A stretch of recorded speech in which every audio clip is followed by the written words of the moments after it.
बिस्मिल्लाहिर्रहमानिर्रहीम। अस्सलामु अलैकुम वरहमतुल्लाहि वबरकातुहू। सुबह सुबह जब फेसबुक खोली तो सबसे पहली जो पोस्ट नज़र से गुजरी वो एक ऐसे शख्स के हवाले से थी जिसने अपनी बीवी की वजह से अपनी माँ को मारा और गालियां दी। अस्तगफिरुल्लाह, या अल्लाह रहम फरमा। दोस्तों, अगर अल्लाह ताला के फरामीन को मद्देनजर रखा जाए तो शायद पाकिस्तान में हम मुसलमानों में 99% लोग माँ बाप के नाफरमान हैं। जैसे इस शख्स ने घटिया तरीन हरकत की, ऐसा चंद नामुराद ही करते हैं। लेकिन जो बात मैं कुरान के हवाले से करने लगा हूँ वो आपको बताता हूँ, आप भी मेरी बात से इत्तफाक करेंगे तो तवज्जो से सुनिएगा। मुझे पता है कि कुछ अक्लो शऊर से आरी ऐसे लोग भी इस जहान में मौजूद होंगे जो कहेंगे कि इसकी माँ एक सास भी है, उसने ऐसा किया होगा वैसा किया होगा। 100 में से दो चार जाहिल और जहनी मरीज किस्म के लोग ऐसे जरूर होते हैं। तो मैं दो टोक अल्फाज में यही कहूंगा कि इसमें सरासर गलती इस बेटे की है। चाहे माँ मार भी ले फिर भी माँ के आगे बोलना जुर्म अजीम है, क्योंकि अल्लाह ताला ने कुरान करीम में वाजे फरमाया कि अगर इनमें से कोई एक या दोनों तेरी जिंदगी में बुढ़ापे को पहुंच जाएं तो इनको उफ भी मत कहना और ना इनसे झिड़क कर बात करना। उलमा कहते हैं कि अगर वालिदैन की कोई बात नागवार भी लगे तो हूं तक नहीं कहना चाहिए। अल्लाह रब्बुल इज्जत ने बुढ़ापे की हालत को खास तौर से इसलिए जिक्र फरमाया कि वालिदैन की जवानी में तो औलाद ना हूं कहने की हिम्मत करती है और ना झिड़कने की। जवानी में बदतमीजी और गुस्ताखी का अंदेशा कम होता है, क्योंकि जवाब में मुंह के साथ साथ हड्डियां भी टूट जाती हैं। अलबत्ता बुढ़ापे में वालिदैन जब ज़ईफ हो जाते हैं और औलाद के मोहताज होते हैं तो उस वक्त इसका ज्यादा अंदेशा रहता है। फिर बुढ़ापे में आमतौर से ज़ौफ की वजह से मिजाज में चिड़चिड़ापन और झुंझलाहट पैदा हो जाती है। बाज दफा मामूली बातों पर भी वालिदैन औलाद पर गुस्सा करती है। तो अब ये औलाद के इम्तिहान का वक्त है कि वो इसको बर्दाश्त करके हुस्न सलूक का मुजाहरा करते हैं या नाक मुंह चढ़ाकर बात का जवाब देते हैं। इस मौका के लिए अल्लाह ताला ने यह हुक्म दिया है कि जवाब देना और झिड़क कर बात करना तो दूर की बात है, इनको उफ भी मत कहना और इनकी बात पर मामूली सी नागवारी का इजहार भी मत करना। अब आप बताइए कितने लोग हैं जो उफ या हूं तक नहीं करते। यहाँ तो बाज लोगों को देखा है कि माँ नमाज का कहे तो कहते हैं आपके लिए थोड़ी पढ़नी है, जब दिल किया पढ़ लूंगा। हजरत अली रजी अल्लाह ताला अन्हु का फरमान है, फरमाया कि अगर वालिदैन की बेअदबी में उफ से कम दर्जा का कोई लफ्ज होता तो अल्लाह ताला उसे भी हराम फरमा देते। हजरत मुजाहिद रहमतुल्लाह अलैहि का कौल है कि अगर वालिदैन बूढ़े हो जाएं और तुम्हें उनका पेशाब धोना पड़ जाए तो भी उफ मत कहना कि वो बचपन में तुम्हारा पेशाब पकाना धोते थे। हजरत अम्मी आयशा सिद्दीका रज़ी अल्लाह तआला अन्हा से मरवी है, वो फरमाती हैं कि एक शख्स नबी करीम सल्लल्लाहु अलैहि वसल्लम की खिदमत में हाजिर हुआ। उसके साथ एक बूढ़ा आदमी भी था। नबी करीम सल्लल्लाहु अलैहि वसल्लम ने उससे पूछा कि ये बूढ़ा कौन है।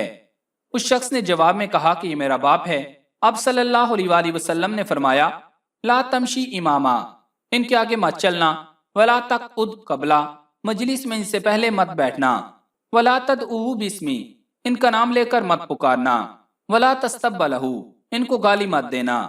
बुढ़ापे में जब वालिदैन की कोई बात नागवार गुजरे तो उनसे कैसे गुफ्तगू की जाए, इसके बारे में अल्लाह ताला ने फरमाया, वकुल्लहुमा कौलन करीमा, यानी उनसे खूब अदब से बात करना, अच्छी बात करना, लबो लहजा में नरमी और अल्फाज में तोकीर और तकरीम का ख्याल रखना। अब आप खुद बताइए 99% लोग उफ करते हैं या नहीं? बाप खड़ा होता है, बेटा बैठा होता है या नहीं? मैं जानता हूँ ऐसी तमाम बातें बाज लोगों को बहुत बोर करती हैं या उन्हें पहले से इनका इल्म होता है और वो कमेंट्स में इसका खुल्लम खुल्ला इजहार भी करते हैं। तो मेरे प्यारे भाइयों और बहनों, जब आप सबको ही इल्म है तो अमल क्यों नहीं करते? ऐसे वाकयात सामने क्यों आते हैं? ये कोई एक वाकया तो नहीं है, ऐसे दर्जनों वाकयात हैं जो सोशल मीडिया की मरहून मन्नत हम तक पहुंचते रहते हैं। यकीन जानिए ऐसे लगता है किसी ने दिल चीर कर रख दिया हो।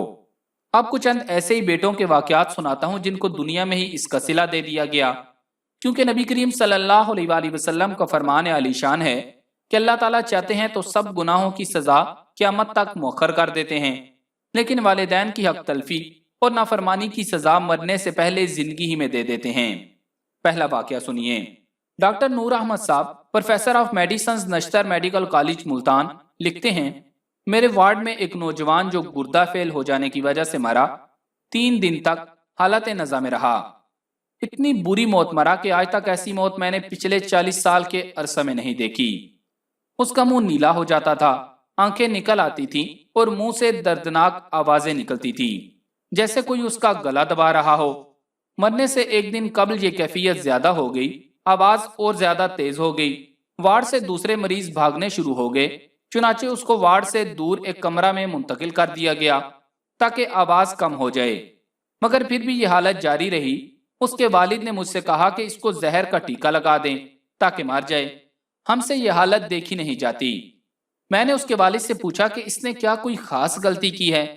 وہ فوراً بول اٹھا کہ یہ شخص اپنی بیوی کو خوش کرنے کے لیے ماں کو مارا کرتا تھا اور میں اس کو بہت روکا کرتا تھا، یہ بری موت اسی کا نتیجہ ہے۔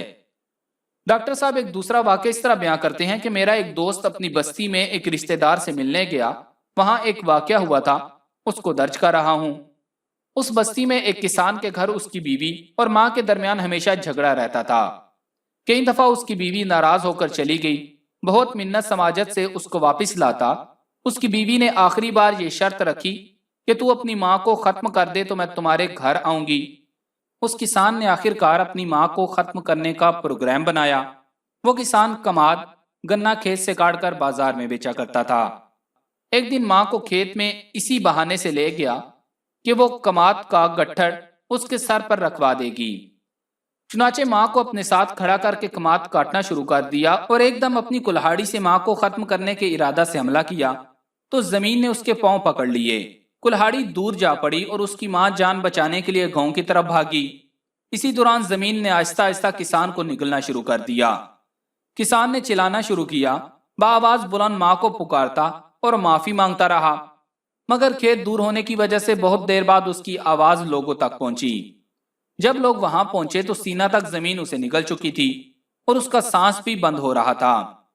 اسی حالت میں آہستہ آہستہ زمین میں دفن ہوتا گیا۔ لوگوں نے اس کو نکالنے کی بہت کوشش کی مگر زمین نے اس کو نہ چھوڑا اور وہ وہیں مر گیا۔ این المفر الا لہ الطالب، بھاگنے کی جگہ کہاں ہے جب اللہ تعالیٰ ہی تعاقب کر رہا ہے۔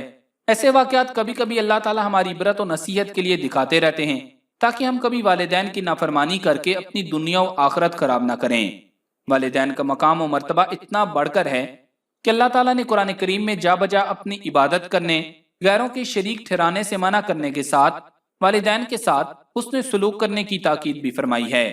بخاری شریف کی ایک حدیث مبارکہ کے مطابق نبی کریم صلی اللہ علیہ وآلہ وسلم سے ایک شخص نے دریافت کیا کہ اللہ تعالیٰ کے نزدیک سب سے زیادہ پسندیدہ عمل کون سا ہے؟ آپ صلی اللہ علیہ وآلہ وسلم نے ارشاد فرمایا کہ نماز اپنے وقت میں پڑھنا۔ اس نے پھر دریافت کیا کہ اس کے بعد کون سا عمل زیادہ محبوب ہے؟ آپ صلی اللہ علیہ وآلہ وسلم نے فرمایا والدین کے ساتھ اچھا سلوک کرنا۔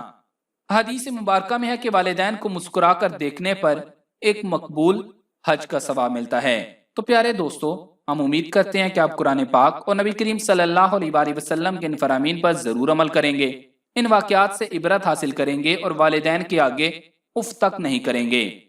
تو اگر آپ ہماری ان باتوں سے اتفاق کرتے ہیں تو ویڈیو کو لائک کریں اور اگر متفق نہیں ہیں تو ڈس لائک کر دیں۔ اتفاق کرنے والے صدقہ جاریہ کی نیت سے اس ویڈیو کو فیس بک اور واٹس ایپ پر زیادہ سے زیادہ شیئر کر دیں اور چینل کو سبسکرائب کر کے گھنٹی کا بٹن ضرور دبا دیں۔ جزاک اللہ۔